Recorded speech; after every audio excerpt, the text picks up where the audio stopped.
Welcome to Spam Filter for Your Brain, bite-sized ponderings on how our thoughts influence our behaviour and our lives, and because we're all connected, how our thoughts impact the world. I'm here to help people reconnect with their bodies and declutter their brains. And I don't believe that we should just magically know how our emotions and our thoughts impact our lives if no one ever teaches us. So let's learn this stuff together. Something that I feel quite strongly about in all of my years of activism work, going on protests, documenting civil disobedience, was to notice how many people were so caught up in how messed up the whole world is that they were not treating themselves with the respect and compassion and dignity that they were hoping to achieve in the wider world, in the bigger scheme of things. And I know that there are a lot of people who listen to this podcast who are people with huge hearts, people who care a lot about what's going on in the world. And it can be so easy to think the whole world is messed up, the climate is messed up, things that people do to each other that you see on the news every night is just so awful. It can be really easy to get lost in the dreadfulness of it all and lose your own sense of self. And that doesn't mean that you can't be hurt by these things, and it doesn't mean that you can't feel a huge amount of emotion when you see another human or animal or the planet suffering.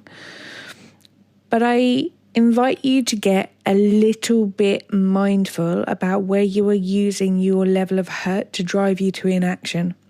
Because there is a level of pain and anguish that we can cause ourselves on top of the pain that already exists, which leads us to not having any energy to strive for a better world or to create new circumstances or to be able to respond in a way that creates change.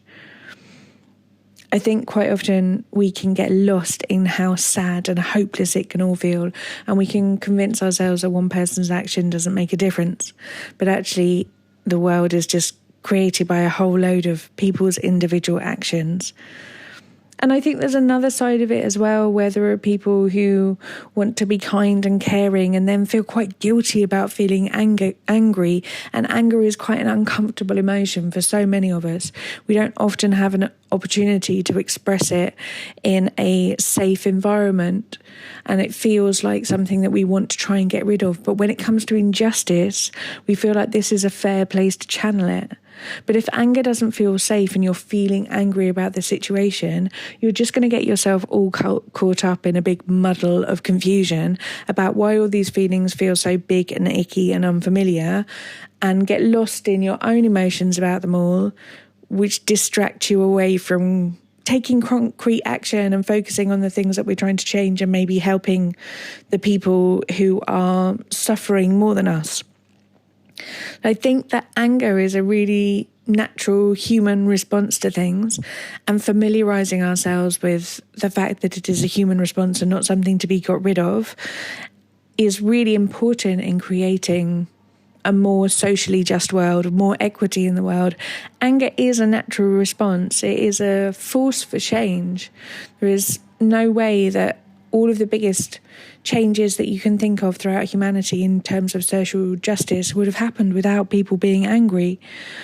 But it is about whether you're channeling that inwards or outwards and how comfortable you are in sitting with the fact that you are angry. And that doesn't necessarily mean that you are incapable of taking any action past the anger. I just think that it is somewhat wise sometimes to not take action from anger. So it is okay to acknowledge that you're feeling that and notice that it is a force, and then see that as a powerful force behind rational, calm actions that can be driven, that are less volatile than anger. The thing about anger is it explodes, and it explodes in all directions. You can have anger as a driving force, but your thoughts need to be calm, rational and kind if things are going to go in a direction of your choosing rather than exploding in any old direction. It's easy to think that the world is messed up, and anger can be a natural response to this, but exhaustion and burnout don't have to be. Because often exhaustion, burnout, torturing ourselves with the idea of how much other people are suffering quite simply eventually lead to drying up of the passion and antipathy. It leads us to not being able to take any further action towards social justice because we don't have anything left to give. And that's why you see so many people, I think, who used to really care about social justice and now just shrug their shoulders and say, well, nothing much makes a difference. I think that it is possible to make a change. And I think that every single action that we take towards being more kind to people around us infinitely creates a more kind and just world. But I don't think we can do that if we are treating ourselves with less kindness than we would wish for other people. Quite often we can think that self-care in this context sounds really indulgent, but I don't think it is, because the people who are looking after other people, who are trying to make sure and advocate for people who may not yet be able to advocate for themselves, if they're not looking after themselves, like, who's going to do that? You need to treat yourself with the same love and care and justice and compassion that you are hoping for other people, because the world may be messed up, but you don't have to be. I hope that this has been a useful little lesson on passion and politics, as well as self-care, and I look forward to speaking to you next week. If you've been enjoying what you're hearing on the podcast, you will love Self-Care School. Self-Care School is longer versions of this, more in-depth and more personalised. We have a whole hub of courses from body image to boundaries, perfectionism, time management, and a whole range of other topics. You name it, there's probably a course on it.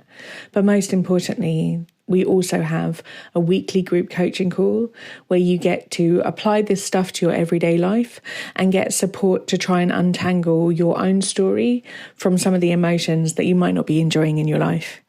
If you would like to learn how to apply this work to your specific situation and to be building a life of your dreams, I would love to see you inside. Do pop over to selfcareschool.co.uk.